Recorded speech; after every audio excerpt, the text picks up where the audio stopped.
Where are all the visitors and where are the new people? Don't underestimate. Don't throw the baby out with the bathwater. Don't be so pious that you're just so removed from the culture. Please bear in mind, we're trying to reach the culture. Yeah. Chances are you have a lot of cool things going on at your youth group, but just nobody can see them. That's why you're not getting new visitors, because you're assuming everybody knows. You have to really stay away from insider language and information when you're trying to draw in visitors. Today, we're talking about 4 reasons why you might not be getting new visitors in your youth group.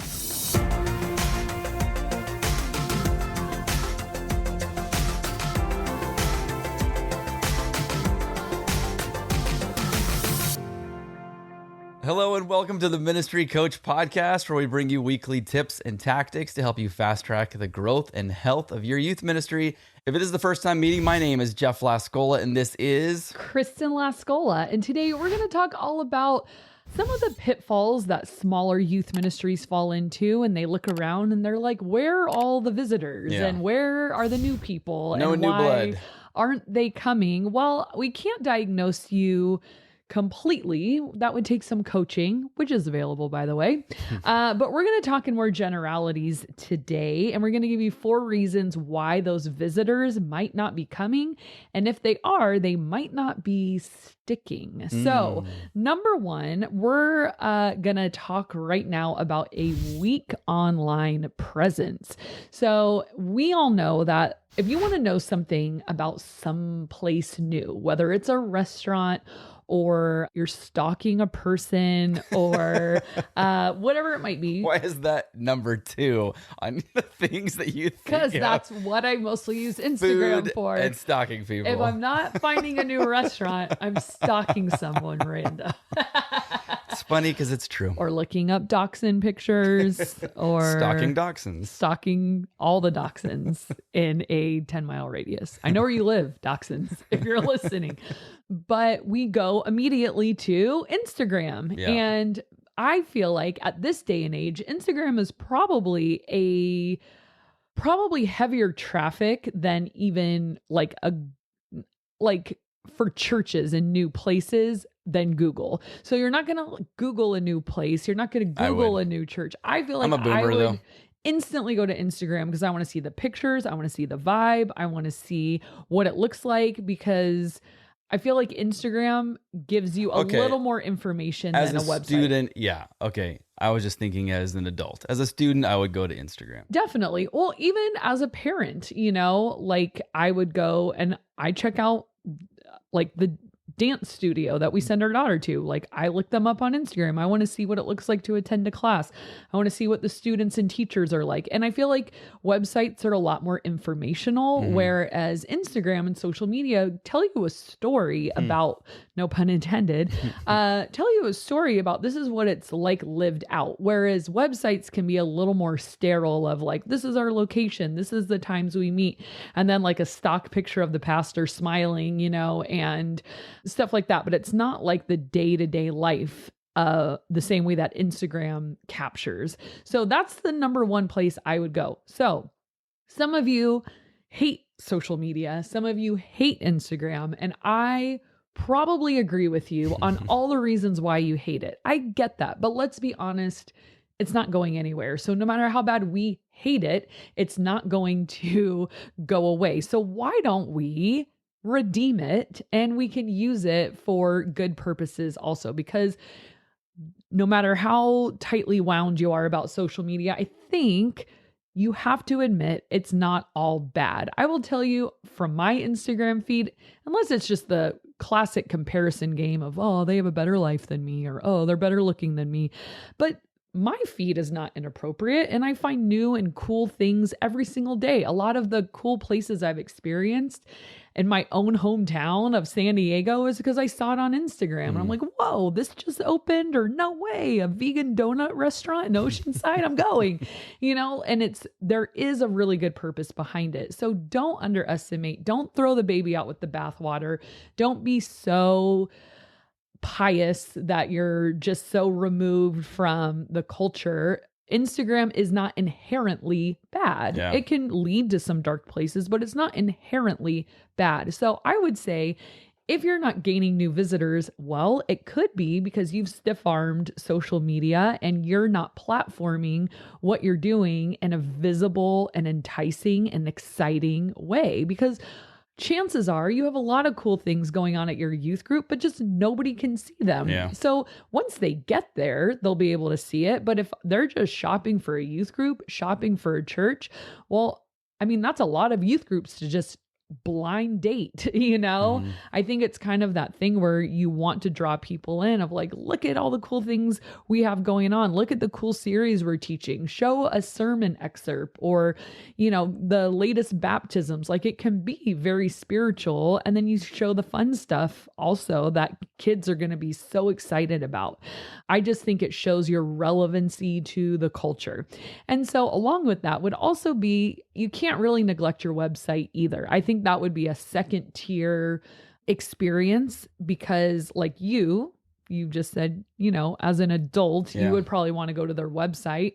And so is the information accessible? So can I go to a website? I've been on some church websites. It's like, I still don't know what time you guys meet. Yeah. I still don't know where your address is. That's the one that bugs me. I find that all the time. You go to a church's website, not even just like a youth group, a church's website, and there is no mention of an address. I don't even know what state you're in. They'll do that on their Instagram too, though. They assume everybody knows. And so I think you should put the address of your location and you're like, oh my gosh, well, it'd be on your website. Right. So what's the difference? It's a public Not place. Your home address. Exactly. Your church's address. Unless the church means at your home, which then maybe, yes. Think twice about that. But putting the address on your Instagram bio and the service times, that's what we do. It's like Tuesdays, 6:30 to 8:30, Saturday, 5:30, Sunday, 9 and 11 a.m. And then we give the address and so that you can just tell from the link in the just description in our bio exactly where we meet,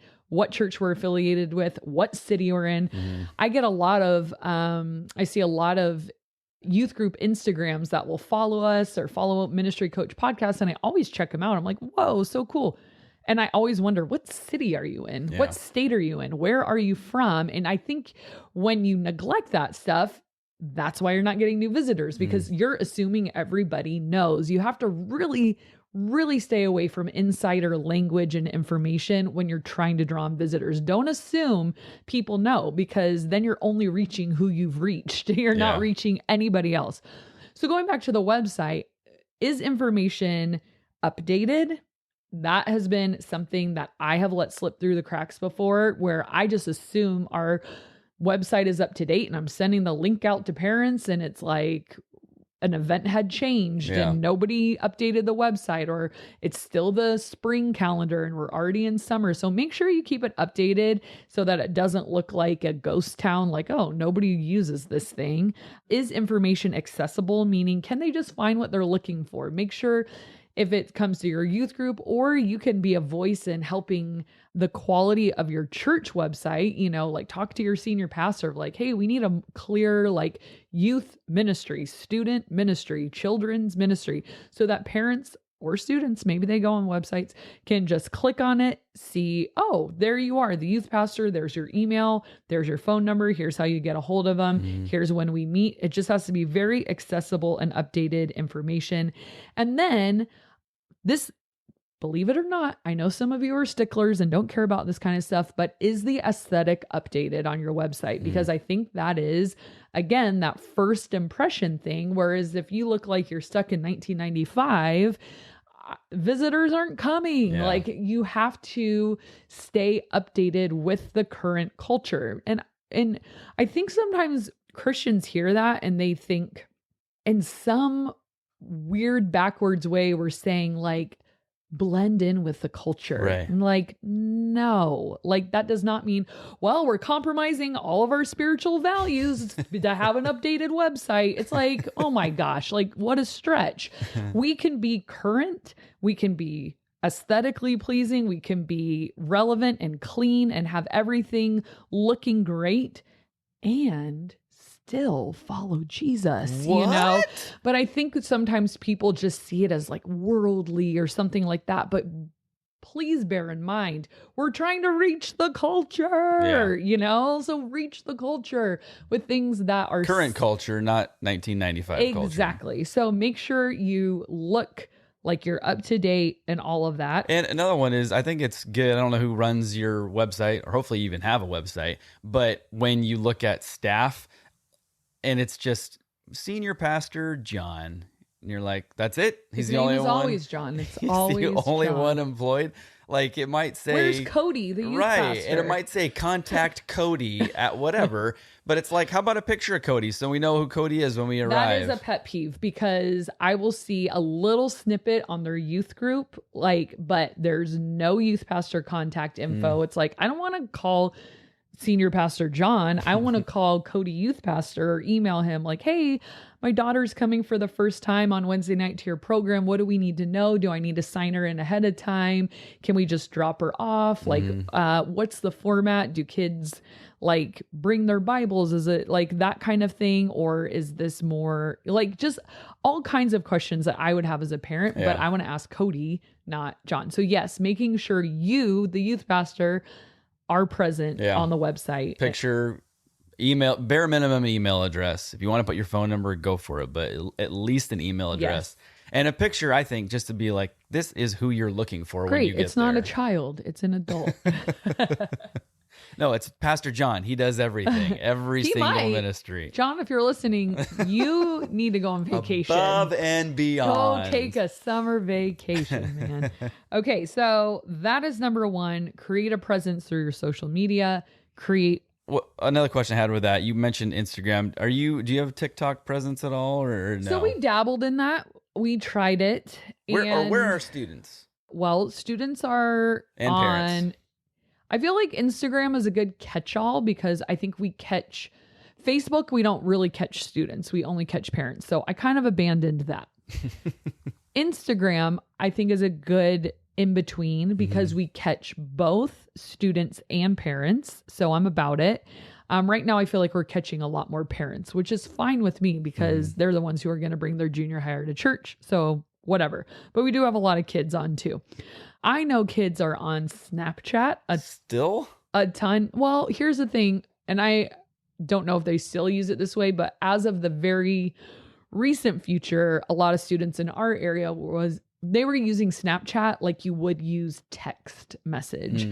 So I don't know how much content we really needed. They were just using it to find and communicate with people they know, sort of just like a DM text kind of thing. And then there's TikTok, which I think that is where a ton of them are. My TikTok game is super weak. I love to scroll. I don't love to post, but I do think that if you have someone who's good at it and can update it and all of that, go for it. Be on TikTok. I think that's a great way to capture people. I don't think you'll capture as many parents. I don't know. You might be surprised. I know. I was just going to say, I'm a parent. I'm on TikTok. It's super fun. Like I said, I don't want to post.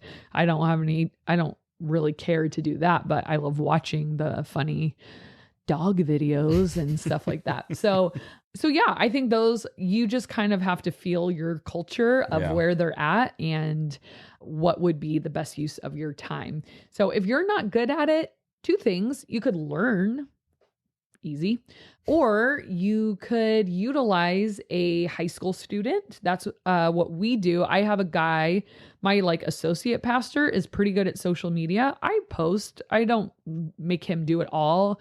You can tell whose posts are whose when you look at our Instagram page. But we have a high school student who will come on Tuesday nights, and she'll film, and then she'll cut it up, edit it that night, and then post it as a reel on our story in real time. So if you didn't come to youth group, you see exactly what happened. If you did come, you're kind of looking for yourself, and it creates, which I love, a little bit of FOMO. And here's the thing. Things always seem more fun when relived through photo and video. Like even when you watch your wedding, you're like crying, you know, and it was an amazing experience, but it's like, wait, what are you saying? With the music and the pictures and the aesthetic and the, you know, it's just more emotional. Right. And I like to kind of leverage that sometimes on our stories is like, whoa, that looks so hype. Was it as hype as it felt when we were there? No, but it feels cool to relive it. Right. Like I was there, look at us, you know? So if you're not good at it, find a high schooler who is and pay them in gift cards or Starbucks. Or a young college age student or something. Yeah. If you have 6th through 12th or whatever, get a college student to do that. And you can make that their job and they can document. You could, if you had if you were doing 6th through 12th, you could have that be one of the student leadership jobs of your older students. Yep. So yeah, that is definitely an easy win. They're going to be on their phone anyways. They are. So. I mean, like again, full circle, but no matter how much you hate it, that's what they're doing. That's where they are. Is it sinful to post Instagram? I don't think so. So we place all cell phones in a sack and then we beat it with hammers and then we hand them back the pieces at the end. Say, there you go, heathens. Put it back together. If you bring it back next week, we're going to do the same thing. Can you imagine? I know some youth groups collect cell phones. Yep. I mean, I would just, the riot that would ensue. And I don't want to be responsible for your stuff.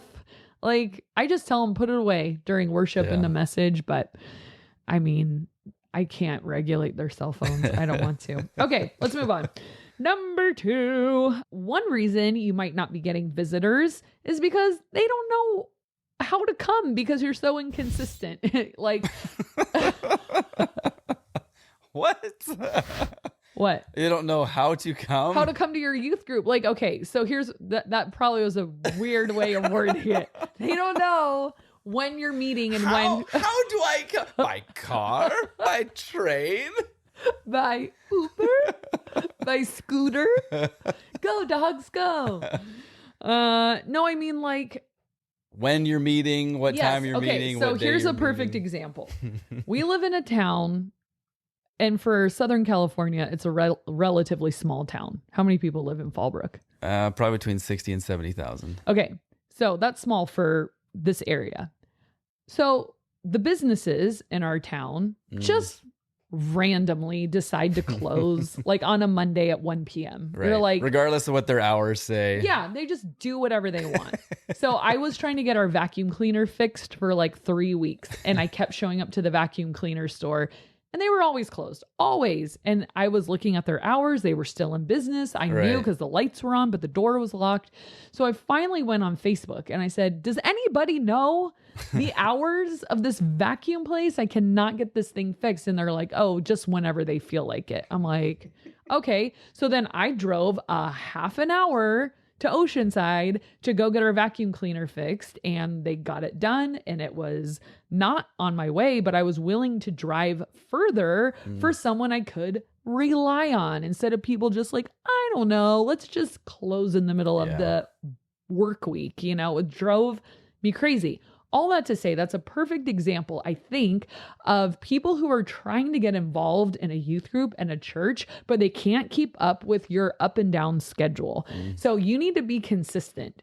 This is the day we meet. This is the time we meet. This is the location we meet. Now, there are special circumstances. I'm not saying you are a robot and you cannot deviate. Obviously, we do chaos at the beach, you know, like in the summer, one Tuesday, instead of meeting at church, we meet at the beach. I make sure everybody knows. We cancel a couple because we're at camp or it's the 4th of July or something like that. But by and large, we meet 6:30 to 8:30 every Tuesday night, all year round at the church. That's how you can count on. We'll have a few specialty ones, like I said, very few. I think there's like maybe one that I can't think of anything else except besides chaos at the beach, where we're not meeting there at the church. Yeah. And then it's Christmas. We take 2 weeks off and then we're gone when it's summer camp because we're all gone. That's like 3 out of 52 weeks out of the year. So be consistent. I think it's just really like visitors just can't predict when you're zigging or zagging and they're trying to get involved. just like me in the vacuum store, they're going to give up, and they would probably rather drive to the next town over and try that youth group, because if they're consistent and they can count on them being there and they don't have to guess, oh, we showed up and no one was there, or I guess they're taking the summer off, or oh, they're taking a random break in the fall and how would I have possibly known that, or oh, tonight it's at this person's house instead of here.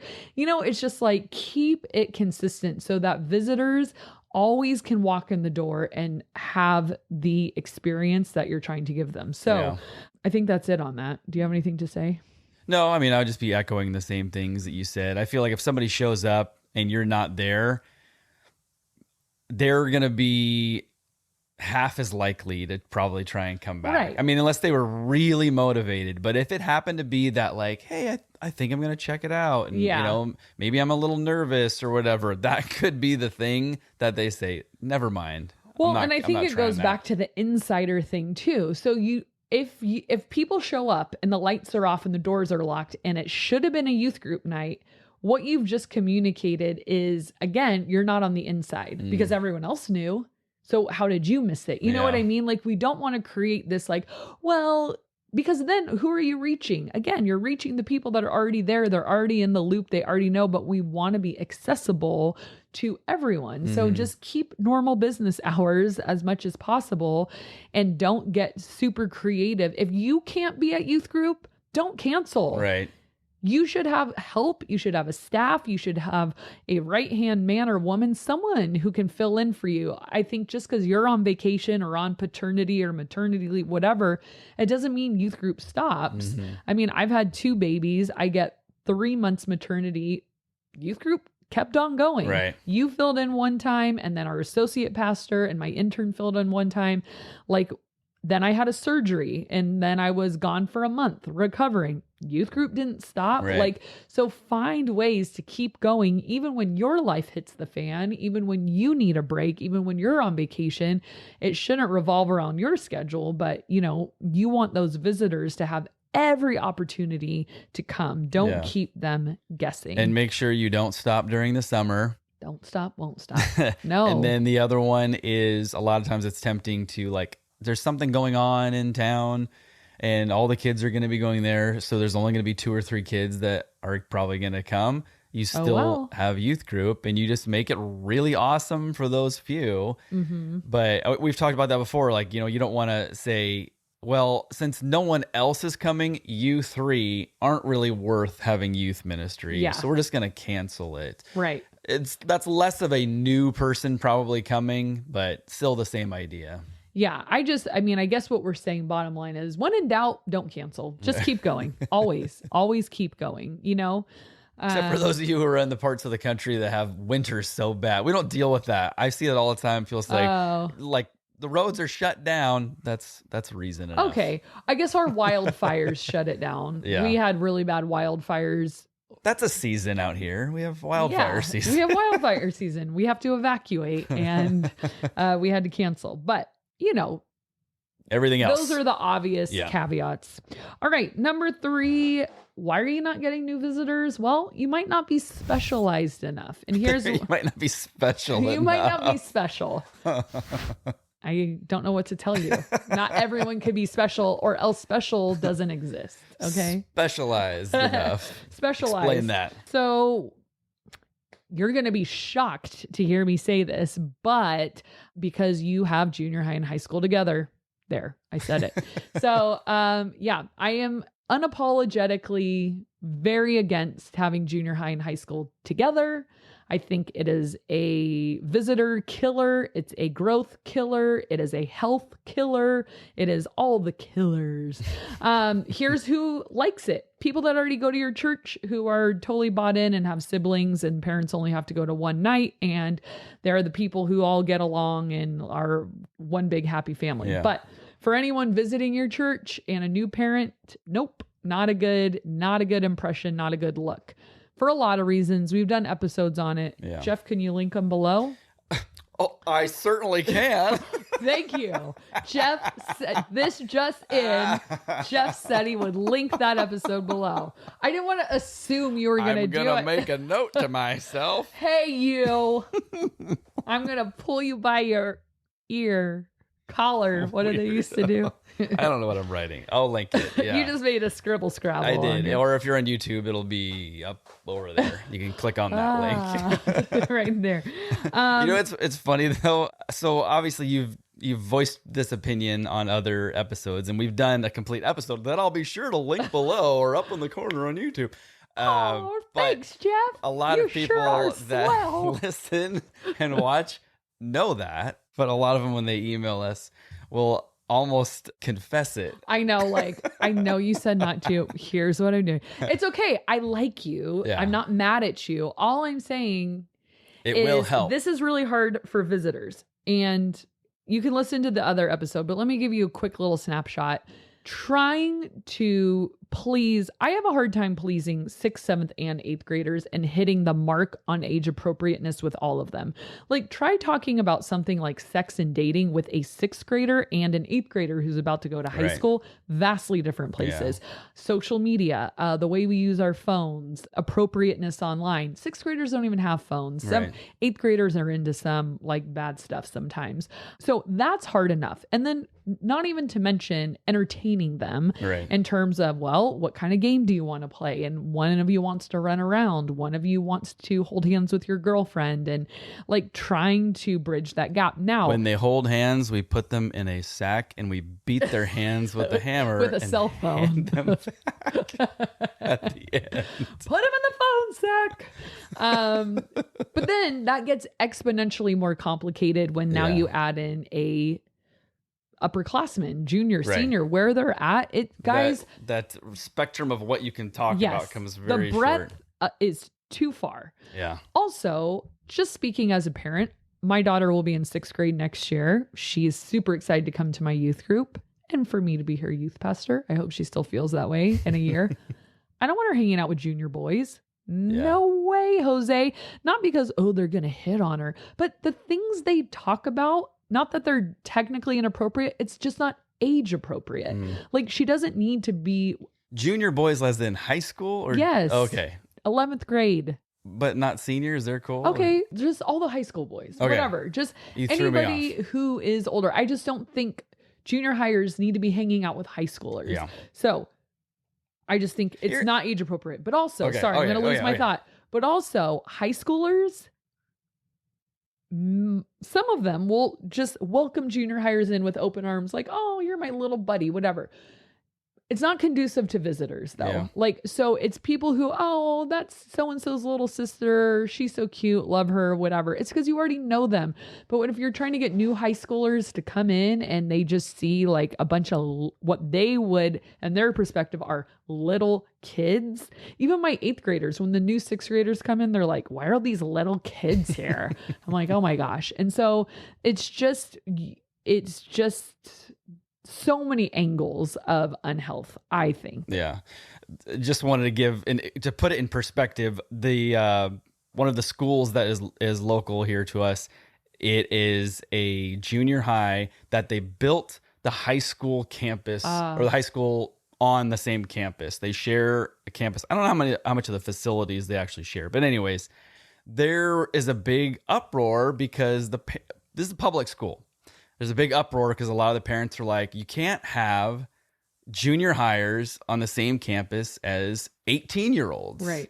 That's a public California school. Let that sink in. People are saying how these much more can't be church? Together.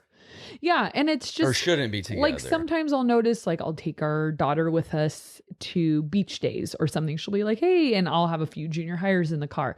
And I never think my students are inappropriate until she's in the car with me. And I'm like, okay, what you're saying is not bad. It's just not age appropriate for my 4th grader, you know? And I kind of am like cringing on the inside. And so... For the same way that you could have discussions about sex or alcohol with adults, and it's not sinful and evil and bad. There you go. Yeah. But you wouldn't have that conversation in front of your 6th grader. Yep. And so for the health and growth and for visitors, again, it's just, if we have a visitor in mind, we want to have a specialized group for them. So the other side of that is not just dividing junior high and high school, but the other side of that too is having specialized service for each age group. So for example, some churches will say, oh, well, we have a youth group that meets on Wednesday, but on the weekends, everyone just goes in the main church. That's not conducive to a visitor, because if you want kids to come to church, I have kids who come parentless all the time to my church on the weekends, not just youth group, less likely, but still. So when they get dropped off at church, they want to come to church on a Sunday. What do? Sit in an auditorium with a bunch of adults they don't know? No, they come into the junior high room for a junior high service meant for a junior higher. So every age group should have a place at every service. I just really cringe sometimes at the just lump them all together kind of thing, or all the kids, or everyone goes in with the adults and all of that, because it's not specialized, because no one's going to get known that way. If a 12-year-old walks into an adult service, nobody is looking out for that kid or trying to get to know them. They're just lumped into a crowd. Whereas if they come into the junior high room, I'm like, hey, you're new. What's your name? What school do you go to? Let me introduce you to another 7th grader who can be your friend. And, oh, we have some donuts. Why don't you make yourself comfortable and fill out this information card? I'm like assimilating this person. It's not just herding them into the auditorium, the sanctuary, whatever you guys call it. But I just think we need to make sure, do we have something for every age group at every service we offer? Because for a visitor, what if they show up on a Saturday night and they're like, oh, well, I have my junior higher with me. Oh, sorry. Well, we don't have junior high Saturday night, but we have it on Sunday. Yeah, we're the vacuum store all of a sudden. Yeah, come back on this day. It's like, no, just make it simple for people. When you show up, we've got a place for you. We've got a place for your kid all the time, every time. You don't have to guess. Will they have, because I'll have parents come in like, well, I have a kindergartner and a high schooler. Like, I'm like, yeah. So you put the kindergartner with the kindergartners, high schooler goes up to high school. Boom. We do K through 12. They're all in one room. Yeah, the worst. Nobody's getting fed at that point. We're just surviving. So I know some churches are small, and some of the things I'm saying, you probably have a million, kind of things. I get it. I'm not in your context. I don't know every detail. All I'm saying is, if you're wondering why you don't get visitors and that people are saying this could potentially be a reason, maybe it's not for you. I don't know. But I just think people need to know that they have a place for everyone in my family at every service, and it's specialized for their needs. A junior higher has different needs than an adult, and adults have different needs than a 2nd and 3rd grader. And meeting people where they're at, parents drop them off and are like, like, this is like a parent's dream is when their kids love church. Yeah. I remember, and this kind of brings us to number 4, is that it needs to be fun. I remember having to sit through church with my parents. I don't know if the church we went to growing up didn't have a Sunday school, or if it was just like, I am not going in there, and I just would sit there and color the entire time. And it was like stifling. Like, I could not wait for church to be over. And here's the thing. Number 4, make sure it's fun. Make sure it's tailored to the age group that you're trying to reach. It should really feel like a refreshing experience, not a stifling experience. Like, I remember watching the clock, like, when is this guy going to shut up? When is this going to be over? I did not look forward to church. My own children and my students can't get enough. Yeah. They want to be at every service. They don't want it to end. Their parents like come in my classroom like, forcing them come out. on, it's time to go. And they're still playing basketball and chatting with friends and stuff like that. We've got to make it fun. And sort of like along with that social media thing, I think sometimes we as spiritual guides think like fun is not spiritual, but really, yes, we're here to learn and worship and all of that. But part of like fellowship is enjoying the family of God. Like, we want to enjoy each other. And if we can create environments that people are enjoying each other, like, that is such a win. I think God wants his family to want to be in his house and want to be with his family and want to be with his children and their brothers and sisters in Christ, and like not want to leave, not like, get me out of this place, I'm drowning in boredom.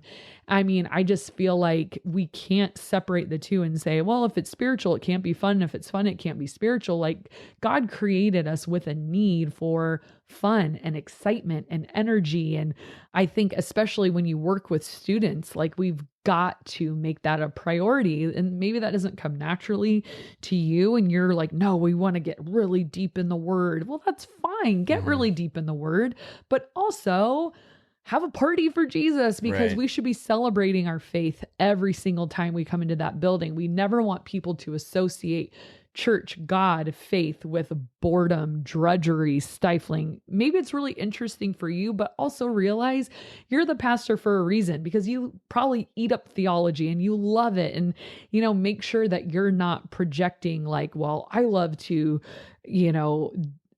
study the Greek and Hebrew word of every single little thing. And I think the students should know that too. Yeah, I'm not, me, I've done plenty of episodes on set the bar really high for what you talk about with students. Don't dumb it down. They can handle it, but also be deep and be fun. Like have opportunities so that people are excited to come to church. They can't wait to come back. If a visitor comes in and it is Boringville, I remember being a kid and trying to go into the kids' classrooms and eventually giving up. And what a shame, because maybe what they were teaching was good. I don't know, but I just knew I was so bored that I was losing my mind, and an hour felt like 3 hours and nobody played and they were all just like boring crafts. And I just felt like I'm going to die, so meet the human need of fun and energy, and then just hose them with the truth, get deep, go nuts with theology, have a great time teaching. But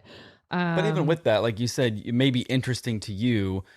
It should be interesting to them too. Like you've said this on other episodes, that if you're teaching the Bible boring, how did you say it before? Well, okay. So Chris Brown, one of our senior pastors, said, he said, I finally came to the realization the Bible isn't boring. It was just taught to me by boring people my whole life. And he said, shame on us if we teach the Bible and people leave bored, because the Bible in and of itself is not boring. It's very compelling. So it's not very interesting. It's not the icebreaker and game over here, and then you still have to have the boring message. It's overarching. It's not just fun, it's interesting. It is, but see, if I'm a visitor, I might be coming and not be so interested in theology day one. But you bring up a good point. I'm just not saying if you teach it's the two really, sides of it. Exactly. All of it should be interesting. All of it should be fun. All of it should be engaging. But if you teach it really well, even someone who walks in the door for the first time, has never heard the Bible taught and has no interest, just kind of was wanting to come to meet friends or whatever their motivation was. Like if you teach it right, I mean, that can be the start of their like, whoa, like this is what I've been missing. This is what I've been looking for. So I'm not saying we're entertainers, and that church is supposed to be some like do. But I also think shame on us if we're a snooze fest, because nothing about the Bible is boring and nothing about the family of God should be boring. We should be people where they walk in and they like catch the life, like there's a buzz and excitement and people are happy to be here and happy to see each other. And there's energy, not just out of duty. Like here we are another Sunday. Like, I don't think that's what God wants for us at all. And a visitor, if they see the fun and excitement and that like people don't want to leave kind of thing, then we'll keep getting them to come through the door, hearing the word, and lives will be changed. Yeah. Well, there are 4 areas of your youth ministry that you can look into and see if there's something that you can improve or change. And hopefully that will bring a lot of the new visitors in. But once you get the new visitors to come, how do you make them stay? And we've done an episode all about that Jeff will link below or up in the corner. What a swell guy. Thanks, so make sure you guys check that out about how, when you do have a new visitor, how to make them feel welcome and get connected. All right, we've got a lot of things to cover still on this podcast, so don't go away. Oh no, what are you talking about? This is exciting. We have the winner for our final giveaway for the dodgeballs. Woo-hoo! We also have a question of the day, and then we have another little announcement to do. I think we're going to forego the community comment of the day just to save some time. But the question of the day is something that I cannot Where remember. is the weirdest place Oh, that's you what have it is. been? Thank you. What is the weirdest place that you have been, like, on Earth? Whether it's a theme park, just a city, a town, an area, whatever it is. What's the weirdest place you've ever been to? It's tied. I've been to Yucca Valley in California. It was very weird. It looked like nobody lived there, and every business looked abandoned and closed, and it was creepy. Probably was. There was no plants, and I don't know. I just got a strange feeling. And number two was when I went to Israel, when I went to the Temple Mount, the Dome of the Rock. It was spiritually intense because you have the Jews down below at the Wailing Wall, the Western Wall, where they're praying. And then up top where the dome is, you have Muslims, and there's just this really palatable tension. And one of our guys had a Bible verse on his shirt. He didn't even realize it, and he went up there, but since it's Muslim controlled, they lost their minds. And it was just very, like, I couldn't breathe. Like, I just felt like I'm going to do something wrong. They're going to get mad. And it was just crazy, like, how intense they were up there, and how, like, the security was so intense, and you had to dress a certain way and, like, be very cautious with everything you said, everything you did, everyone you looked at, everyone you talked to.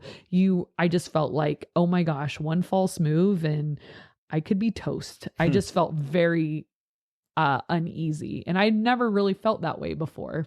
So it made a very big impact on me. Mine would be a lot closer to Yucca Valley, but it's the Salton Sea, which is also in California. There's a giant body of water east of us. I mean, if you look at it on a map, it's huge. And I went out there one time just because I wanted to see it by myself. And apparently it's a big drug area. Again, like a lot of just run down, broken down, abandoned things. And the quick story, if you really are interested, look it up on Wikipedia. But the area, I think, flooded. I don't remember if it was on purpose or if a dam broke or something, but they intended it to be like the next Lake Tahoe or something like really cool and this destination for vacations. And it was all water coming in, no water going out, which made it really stagnant and gross. And like just fish will just all of a sudden just die, like there's a lot of weird ecological things that are going on there that are strange, and it's really thick with, I think, salt, and it's very salty water. But anyways, if you go out there, it's just a really odd place, an odd feeling that you get when you're there, because you can't hear anything because there's nothing to hear. Like it's weird. So anyways, random. What is your guys' weirdest place that you've ever been? Make sure you put it in the comment section below if you're watching on YouTube. Real quick, we wanted to give a shout out to our most recent all-star member of our YouTube membership. You're an all-star. And I'm probably going to screw up your name, and I apologize, but Jackie Araha, we appreciate you being the latest member on YouTube. So if you guys do get value from our episodes and you wanted to contribute monetarily, you can either do that through a YouTube membership or you can do that through Patreon. Either way, we really appreciate it. And Jackie, we appreciate your support. Thanks, Jackie. Now for the winner of the giveaway. This is the week 5 of a 5-week giveaway. This is the last one. So thank you guys for all of you who have put a review or have emailed us saying you wanted to enter or left comments, things like that. We really appreciate it. But the winner is Katie Bipperman. So Katie is a 2-time winner because I can't remember if it was the last She's a lucky giveaway gal. or the time before. She had won before. Here's the the crazy number thing. loves her. It was like 900 entries. What?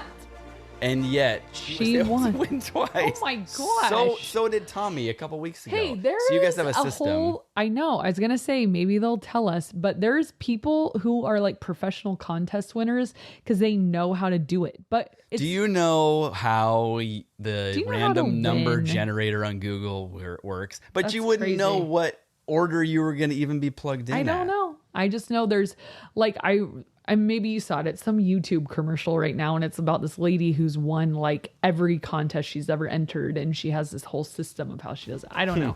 I didn't watch it, but it just looked interesting. Well, Katie, let us know what your method is. Secret, on Katie? YouTube. We thank you so much for entering the giveaway, and we will be in contact with you to send those dodgeballs to you. For everybody else, thank you so much for watching and listening, and we will see you next time. Hello and welcome to the Hello podcast. and welcome. Hello and welcome.